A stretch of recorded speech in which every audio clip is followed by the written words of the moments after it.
नमस्कार दोस्तों, money matters के आज के इस अंक में आपका स्वागत है। आज अर्थनामा में हम लोग बात करेंगे जीडीपी के बारे में। जीडीपी एक ऐसा शब्द जो बहुत ही बहुचर्चित है। हम अपने दिन भर की दिनचर्या में कई बार इसका नाम सुन लेते हैं। तो आज हम इसी जीडीपी के 3 पहलुओं के बारे में बात करेंगे और ये 3 पहलू हैं। पहला कि जीडीपी होती क्या है, दूसरा जीडीपी का कैलकुलेशन कैसा होता है, और तीसरा जीडीपी किस तरीके से किसी देश की आर्थिक विकास में महत्वपूर्ण योगदान प्रदान करती है। तो चलिए शुरुआत करते हैं।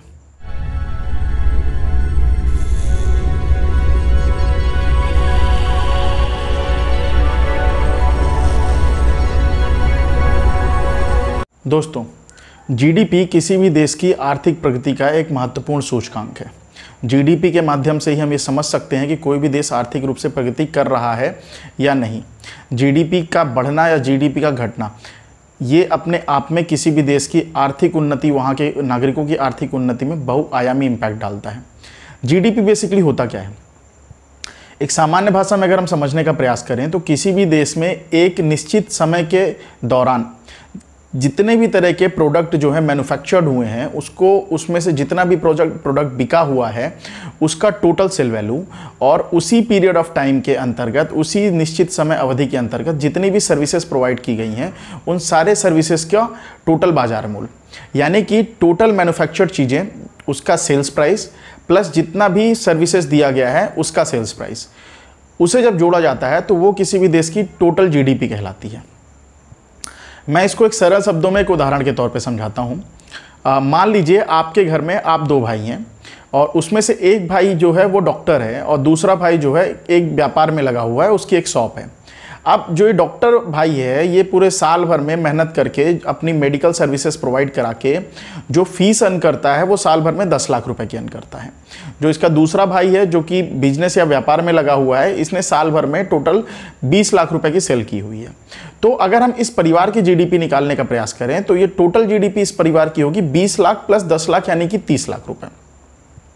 इसी तरीके से सरल शब्दों में किसी भी एक देश में एक निश्चित समय अवधि के अंतर्गत जितना भी मैन्युफैक्चरिंग हुआ है, जितना भी प्रोडक्शन हुआ है, उस प्रोड्यूस गुड्स का टोटल मार्केट वैल्यू जो कि सेल्स हुआ है उसका, जो माल बिक्री हुआ है उसका, प्लस जितनी भी सर्विसेज प्रोवाइड की गई हैं उन सारी सर्विसेज, चाहे वो सर्विसेज मेडिकल सर्विसेज हो, चाहे वो एजुकेशन सर्विसेज हो, किसी भी तरह की जो सर्विसेज प्रोवाइड की गई हैं उन सारी सर्विसेज का टोटल बाजार मूल्य, ये कहलाता है उस देश की जीडीपी।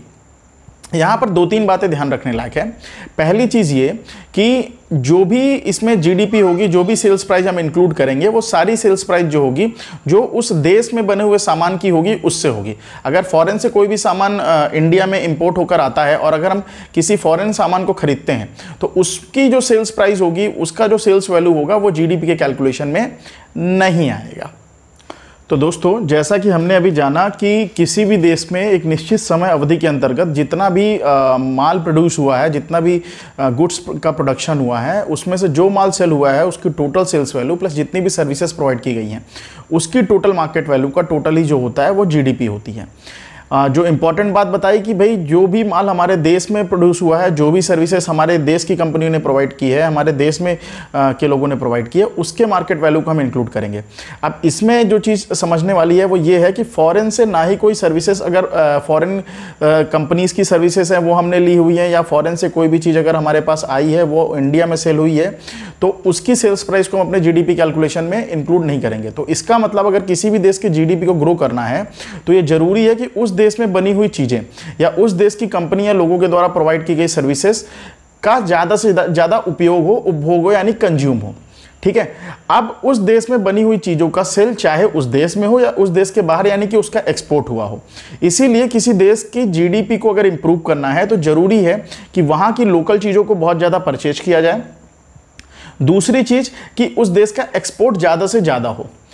तो अब जैसा कि हम लोग जान चुके हैं कि जीडीपी होती क्या है, अब हम ये समझने का प्रयास करेंगे कि जीडीपी का कैलकुलेशन कैसे होता है। तो दोस्तों, जीडीपी के कैलकुलेशन का फॉर्मूला जो होता है वो होता है GDP is equal to C plus I plus G plus X minus M. तो यहां पर एक्स का मतलब है एक्सपोर्ट से और एम का मतलब है इंपोर्ट से। अब मैं आपको इस पूरे फॉर्मूले को एक्सप्लेन करता हूं। यहां पर सी जो है वो स्टैंड करता है कंज्यूमर एक्सपेंडिचर को आई जो है वो स्टैंड करता है इंडस्ट्रियल इन्वेस्टमेंट को, और जी जो है वो स्टैंड होता है गवर्नमेंट एक्सपेंडिचर के बारे में। एक्स और एम का जैसे ही मैंने आपको पहले ही बता दिया कि एक्स एक्सपोर्ट को डिनोट करता है और एम डिनोट करता है इंपोर्ट को।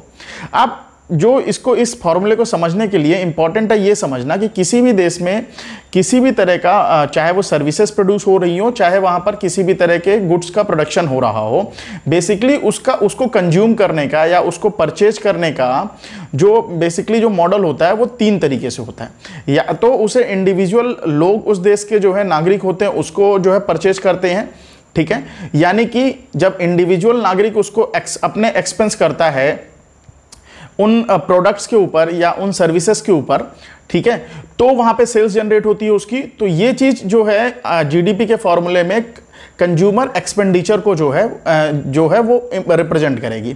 दूसरी बात है, उस देश में जितनी भी मैन्युफैक्चरिंग हुई हो या सर्विसेज हुई हो, तो बहुत बड़े बड़े जो इंडस्ट्रियल इन्वेस्टमेंट होते हैं, यानी जो इंडस्ट्रीज लगती हैं, वो भी सर्विसेज जो है उसका लाभ लेती हैं, वो भी सर्विसेज को परचेज करती हैं और वो भी उन प्रोडक्ट्स को परचेज करने की कोशिश करती हैं, यानी परचेज करती हैं। तो जो इंडस्ट्रियल इन्वेस्टमेंट हुआ, यानी नई नई इंडस्ट्री लगने के लिए जो है जो इन्वेस्टमेंट हुआ है, जिसके माध्यम से उस देश में बनी हुई चीज़ों को खरीदा गया है और उस देश की सर्विसेज को लिया गया है, तो एक इंडस्ट्री जो होती है वो एक बड़ी कंज्यूमर होती है। तीसरी चीज़, सरकार जब सड़कें बनाती है, बांध बनाती है, तो उसमें भी वो बहुत सारी सर्विसेज जो है देश के लोगों की लेती है, साथ ही साथ जो है देश में बनी बहुत सारी चीज़ें जो होती हैं जिसका उस गवर्नमेंट के एक्सपेंडिचर में कंजप्शन होता है। तो ये 3 मेजर स्टेक होल्डर होते हैं जो किसी भी देश के सेल्स को जो है बेसिकली संभाल कर रखते हैं। तो इसलिए जब हम टोटल सेल्स के फॉर्मूले को निकालते हैं जीडीपी को, तो वहां पर आता है सी, यानी कि consumer expenditure, then I for industrial investment and then G for government expenditure. ये 3 चीज़ों को जोड़ा जाता है। इसके बाद जो हमारा माल जो है जो हम देश के बाहर हमने बेचा है, यानी कि एक्सपोर्ट, और एक्सपोर्ट के साथ साथ अगर हमने कुछ माल इंपोर्ट कर लिया तो हम उसको एक्सपोर्ट से माइनस कर देंगे, यानी कि एक्सपोर्ट माइनस इंपोर्ट, यानी कि नेट एक्सपोर्ट। जो हमने नेट हमारा माल जो बाहर बिका है, सपोज हमने 50,000 का माल बाहर बेचा है और हमने 20,000 रुपये का बाहर से माल मंगा लिया है, तो जो 30,000 रुपया नेट जो हमने बाहर बेचा है वो हमारी जीडीपी को पॉजिटिवली इंपैक्ट करेगा। तो export minus import is equal to जो नेट आपका एक्सपोर्ट आ जाएगा। तो C plus I plus G plus export minus import, ये आपके जीडीपी का टोटल फॉर्मूला है। तो इस तरीके से हम करते हैं जीडीपी का कैलकुलेशन। तो दोस्तों, जैसा कि अब तक हम ये चीज़ समझ चुके हैं कि जीडीपी क्या होती है और जीडीपी का कैलकुलेशन कैसे होता है, अब हम ये समझने का प्रयास करेंगे कि जीडीपी की ग्रोथ किसी भी देश की आर्थिक प्रगति के लिए कितनी महत्वपूर्ण होती है, जीडीपी का पॉजिटिव जाना किसी भी देश के लिए कितना ज़रूरी होता है। अब मैं आपको पुराने वाले एग्जाम्पल में फिर से लेकर जाना चाहूँगा कि एक परिवार है जिसमें 2 भाई हैं, एक भाई डॉक्टर है और दूसरा भाई व्यापार में लगा हुआ है। जो डॉक्टर भाई है वो साल भर में अपनी मेडिकल सर्विसेज प्रोवाइड करा के 10 लाख रुपए की फीस जो है, अपनी कंसल्टेंसी फीस जो है वो गेन करता है। जो भाई व्यापार में लगा हुआ है वो साल भर में करीबन 20 लाख रुपए के प्रोडक्ट को सेल करता है। तो इस पूरे परिवार की जो जीडीपी हुई वो जीडीपी हो गई 30 लाख रुपए। अब एक उदाहरण के तौर पे हम ये मान लेते हैं कि इस पूरे परिवार की जो है टोटल इनकम जो है टोटल सेल का 30% है, यानी कि जब 30 लाख रुपए की इन्होंने सर्विसेज दी तो 30% के हिसाब से इन्होंने 9 लाख रुपए एक साल में कमाए। अब ये 9 लाख रुपए जब इन्होंने कमाए हैं तो जाहिर सी बात है इसका कुछ पैसा जो है ये कंज्यूम भी करेंगे। हो सकता है उससे मोबाइल खरीदें, हो सकता है उससे कपड़े खरीदें, हो सकता है उससे ये कार खरीदें, हो सकता है उससे ये घर बनवाएं। तो किसी भी और इसमें से कुछ पैसा वो सेविंग्स में भी लाएंगे।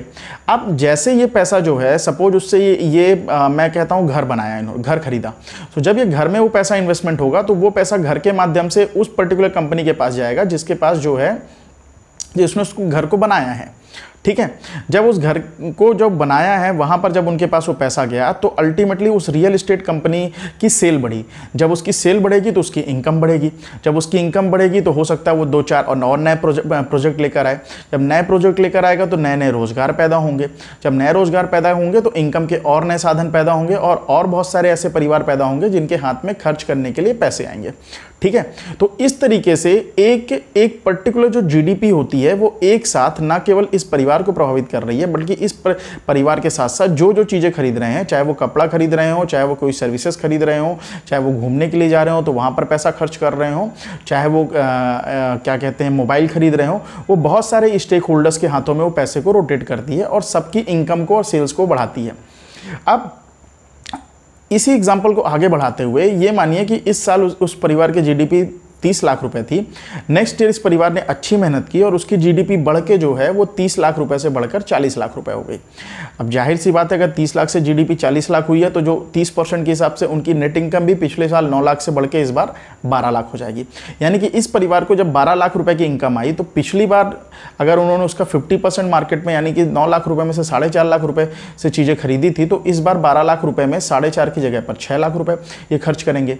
यानी कि आप मोबाइलों पे, कपड़े पे, सर्विसेज पे, घूमने पे, घर पे, कार पे 6 लाख रुपए का खर्चा होगा, यानी पिछली बार की तुलना में 1.5 लाख रुपए ज़्यादा। यानी कि 1.5 लाख रुपए कहीं ना कहीं किसी दूसरी इंडस्ट्री या किसी दूसरी सर्विसेज के सेल्स को बढ़ाएंगे, जिससे उनकी इनकम बढ़ेगी और फिर से नया रोजगार पैदा होगा।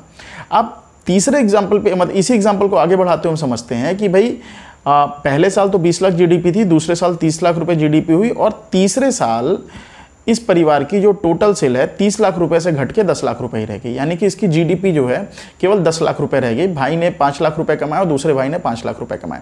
अब 30% के हिसाब से जो इनकी इनकम एक साल पहले 12 लाख रुपए थी, वो 10 लाख रुपए के कैलकुलेशन में 30% के हिसाब से 3 लाख ही रह गई। तो अब ये परिवार जो खर्चा 9 लाख रुपए की इनकम पे और जो खर्चा 12 लाख रुपए की इनकम में करता था, सामान्य समझ की बात है कि अब वो 3 लाख रुपए की इनकम में वो खर्चे नहीं होंगे। हो सकता है ये परिवार अब केवल नेसेसिटी पे खर्च करे, ये परिवार नए घर ना खरीदे, नए मोबाइल्स ना खरीदे, नए कपड़े ना खरीदे, घूमने के लिए बाहर ना जाए। तो इस तरीके से जो बहुत सारी इंडस्ट्रीज पे इस परिवार का जो पैसा जा रहा था, जिससे वहाँ की सेल्स जनरेट हो रही थी, धीरे धीरे वो भी कम होगी। इससे वो इंडस्ट्रीज भी श्रिंक हो जाएंगी और धीरे से वहाँ का रोजगार भी खत्म हो जाएगा। इसको मैंने बहुत ही माइक्रो लेवल पे ले जाके एक फैमिली के जीडीपी के तौर पे कैलकुलेट किया है। इसी चीज को अगर आप किसी देश के ऊपर इंप्लीमेंट कर दें तो आपको पिक्चर पूरी की पूरी पानी की तरह साफ नजर आएगी। यानी कि एक देश में अगर जीडीपी बढ़ती है तो उससे जब वो सेल्स प्राइस बढ़ती है, जीडीपी बढ़ती है, ज़्यादा प्रोडक्शन होता है, यानी कि लोग ज़्यादा खरीदने के लिए उत्साहित रहते हैं, ज़्यादा सर्विसेज लेने के लिए उत्साहित रहते हैं। तो जो पैसा कंज्यूमर का जो है वो बहुत सारी इंडस्ट्रीज़ पे जाता है, फिर एक्सपांसन होते हैं, फिर रोजगार जनरेट होते हैं और लोगों के हाथ में इनकम आती है। तो इसका मतलब ये हुआ कि जीडीपी का बढ़ते रहना किसी भी देश के लिए बहुत ज़्यादा ज़रूरी है। यहाँ पे एक बात और ध्यान रखने लायक है कि जीडीपी का बढ़ते रहना जरूरी है। जीडीपी का रुकना भी किसी भी देश के लिए जो है, हो सकता है जीडीपी किसी देश की बढ़ ना रही हो लेकिन घट भी ना रही हो, लेकिन ऐसी स्थिति भी उस देश के लिए नुकसानदायक है। नुकसानदायक इसलिए भी है कि आज अगर आप 100 रुपए में जो चीज़ खरीद पा रहे हैं, महंगाई होने की वजह से अगले साल हो सकता है आप उसको 107 रुपए में आप खरीद पाएं। यानी कि अगर आप पिछले साल भी आपकी जीडीपी सेम थी और इस साल भी आपकी जीडीपी सेम है, यानी कि पिछले साल भी इनकम आपकी सेम थी और इस साल भी आपकी इनकम सेम है, तो पिछले साल की तुलना में इस साल आप उतनी इनकम में कम सामान खरीद पाएंगे।